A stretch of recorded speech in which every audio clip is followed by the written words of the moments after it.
Hello, I'm Tim Farmer and I welcome you to Frankfort at Work. We're here today to talk about a problem that affects every Frankfort resident. We're also going to begin to talk about how we're going to solve the problem, although it will take substantial time, effort, planning, patience, and money. As you might expect, the Frankfort Sewer Department is responsible for operating and maintaining the system that moves human and other waste from your home or place of business, as well as rainwater, to our wastewater treatment facility in the Bell Point section of Frankfort. Under normal circumstances, these sewer lines have sufficient capacity to carry all the sewage and water area residents can throw at them.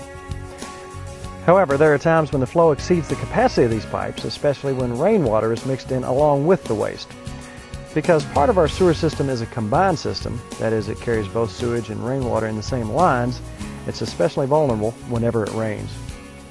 In fact, years ago when our sewer system was being built, it was designed with a number of overflow points that were intended to release excess water by allowing it to overflow into area waterways. Today our system has 15 such overflow points from which this combined sewage is intentionally and legally permitted to escape into the Kentucky River or its tributaries. This problem is not unique to Frankfort. In fact, Frankfort has more than 1,000 communities nationwide that have been or are dealing with this problem. Today, Frankfort, along with 18 other Kentucky cities, is working with the Kentucky Environmental and Public Protection Cabinet to dramatically reduce the number of times this combination of sewage and rainwater overflows into the local waterways. Bill Scalf, director of the Frankfort Sewer Department, is here to tell us about the program. Bill? We call this initiative our Wet Weather Program, and we have assembled a group of experts, which we call the Capital City Environmental Team, to help us implement it. The primary goal of this effort is to identify and implement changes to our system that will reduce the number of overflow events that occur each year. To understand how our community got into this situation, it helps to understand the history of sewer systems, not only in Frankfort, but throughout the nation. Years ago, when most of our nation's sewer systems were being built, engineers and other decision makers didn't have very good understanding of the negative environmental impacts such overflows could have.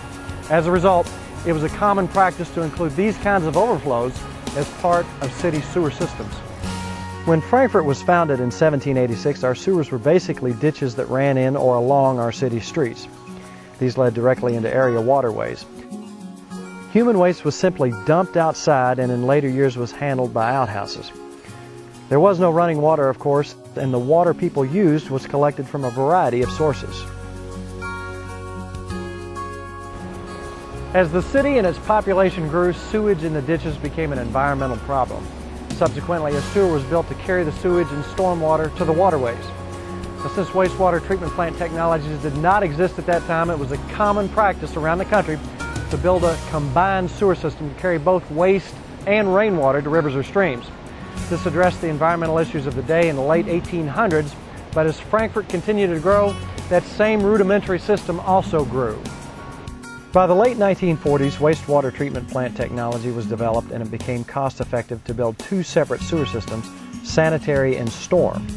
However, in most communities, separating the existing sewer system into two was not a priority, largely because of funding, but also because at that time, people did not understand environmental impacts like we do now. Today, Frankfort's population stands at nearly 30,000, and our quality of life has improved to the point that running water is the norm, and outhouses have become outdated. In fact, it's common for today's homes to have dishwashers, washers, and 2, 3, even 4 bathrooms, each of which connects directly to the sewer system. Unfortunately, those who built our sewer system 50 to 100 years ago never dreamed of such abundant use of water. As a result, the inefficiencies and imperfections of that early sewer system are simply inadequate for today. Of course, we are also now well aware that combined sewers damage our environment and in many ways our quality of life. Because experience and research have shown the hazards of this practice, cities like Frankfort are being required by state and federal environmental regulators to correct the problem. Consequently, Frankfort is working with state officials to increase the capacity of its sewer system. Our agreement with the state calls for us to undertake a program of operational and capital improvements to minimize the likelihood and number of such combined sewer overflows. This is largely the result of environmental laws like the Clean Water Act, which have raised awareness of the need for clean water and continues to raise water quality standards nationwide to benefit public health. As part of our wet weather program, we have instituted a number of operational procedures and practices aimed at improving the efficiency of our sewer system. We also conduct frequent and routine maintenance on the entire system to ensure that it's in top operating condition. Even so, we're going to have to make major improvements to our city's sewer infrastructure if we're to meet all the current environmental standards. While our wastewater treatment plant has the capacity to handle the load, our legally binding agreement with the state allows us up to 15 years to make all the required improvements to our collection system. Failure to do so may result in sizable fines and other penalties. Like the 820 other cities currently addressing the same situation, we have several options for correcting this problem, but we've not yet decided how best to proceed. We know that our wastewater treatment plant has ample capacity, but it's the pipes leading to the plant that don't.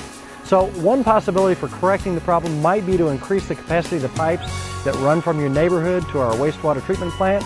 Another option is to build huge underground storage facilities where we might store the water that previously would have flowed into our streams until we can pump it through existing pipes to the treatment plant. Or we could add entirely new pipelines to certain areas of the city to increase our flow capacity. In the next several years, you'll be hearing a great deal about this wet weather program and about the options available to us. We intend to give you and every other Frankfort resident multiple opportunities to participate in the process by which we decide how to proceed. Whichever option or combination of options is selected, the Frankfort Sewer Department is committed to making these improvements in the most efficient and cost-effective manner possible. Even so, it's likely the cost of improving our infrastructure could exceed $75 million and could even approach $100 million over the next 15 years. Because the Sewer Department is entirely self-funded, meaning it receives no tax funds from the city, county, state, or federal government, these improvements must be paid for primarily through the fees we charge the customers who use our sewer system. Of course, we will seek out grant opportunities from federal and state sources, and we'll explore every funding possibility available, including bonds and other loan sources. But we'll not be able to make these kinds of improvements without also raising the fees we charge our customers. While no one likes a fee increase or the disruption such a project might cause, every Frankfort resident will benefit from this massive project. For example, occurrences of sewer entering homes or basements should be reduced and eliminated. These are unsanitary conditions our residents shouldn't have to deal with. Those who use our waterways for swimming, fishing, and boating will enjoy improved water quality, and taxpayers shouldn't have to worry about their tax dollars being used to pay unnecessary federal or state fines when unapproved overflows occur. As you might expect, the project of this magnitude will require a great deal of time, energy, planning, money, and patience. It is highly likely that construction will disrupt many of our neighborhoods. Throughout the process, from planning to completion, the Capital City environmental team we have assembled to work on this project intends to create opportunities for public involvement and to keep the public fully informed as we move forward. We hope that you will join us as partners to make these important and necessary improvements to our city's infrastructure.